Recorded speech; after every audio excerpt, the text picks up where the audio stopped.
Bueno, chiques, continuamos entonces ahora con la pregunta, ¿qué lapicito tenemos puesto acá? Ahí sí. Número 5. ¿Qué nos dice la pregunta número 5? Un poquito más sencilla, en el sentido de que no hay interpretación de gráficos o de algún esquema.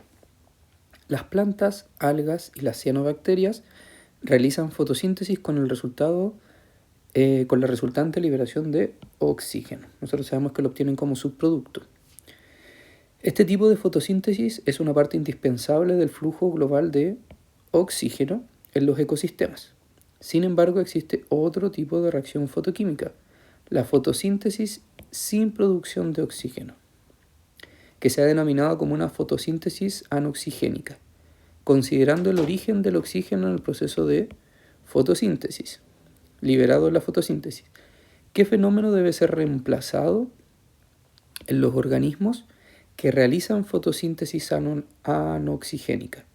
Entonces, en resumen, me está diciendo de que hay plantas, que la mayoría de las plantas producen este oxígeno como un producto, lo liberan, pero que hay algunas que no lo liberan y que en sí tampoco lo utilizan como tal. Vamos a dejar el negro que se note más. Y la pregunta es, si esas plantas no utilizan este oxígeno, entonces, como reactante en un inicio, ¿qué es lo que utilizan? ¿Ya? ¿Qué es lo que tienen que, entre comillas, cambiar para poder no generar en este caso oxígeno? Y nos vamos a ir a este pequeño esquema que tenemos acá y nos damos cuenta de que existen dos fases en el desarrollo de la fotosíntesis, una fase que es dependiente y una fase que es independiente de luz. La primera fase lo que va a producir es el oxígeno, que es el que tenemos acá. Y la segunda fase lo que va a producir es una molécula de glucosa, que es la que tenemos acá.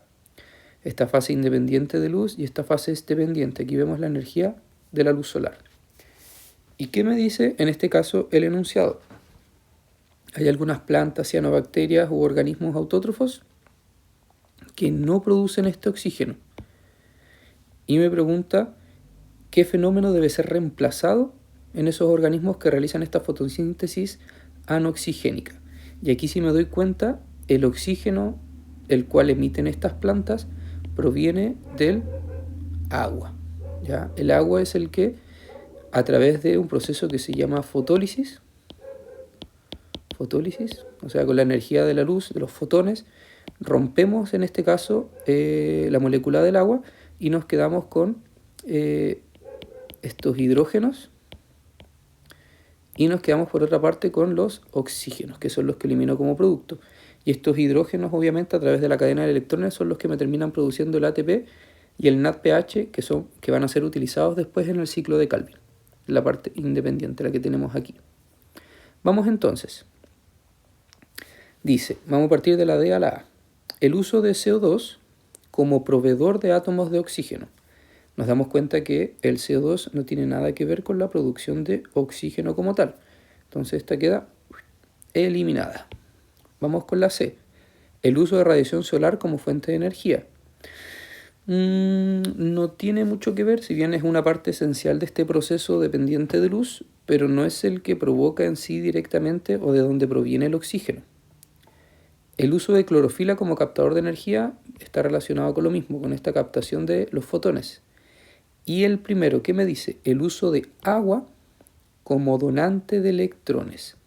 Y este es el proceso que tiene que reemplazarse en estos organismos, porque si yo ya no voy a producir oxígeno, eso significa que yo ya no voy a utilizar el agua como donante de electrones y por ende como el productor o el origen de estos oxígenos que yo voy a producir como subproductos. Entonces, este proceso de fotólisis que estábamos hablando recién del agua es el que yo voy a tener que reemplazar y así voy a tener que ver de dónde saco los hidrógenos, pero también, como ya no produzco oxígeno, entre comillas, el agua ya no va a ser ese producto para poder ser utilizado. Por ende, en la pregunta número 5, la respuesta correcta es la A.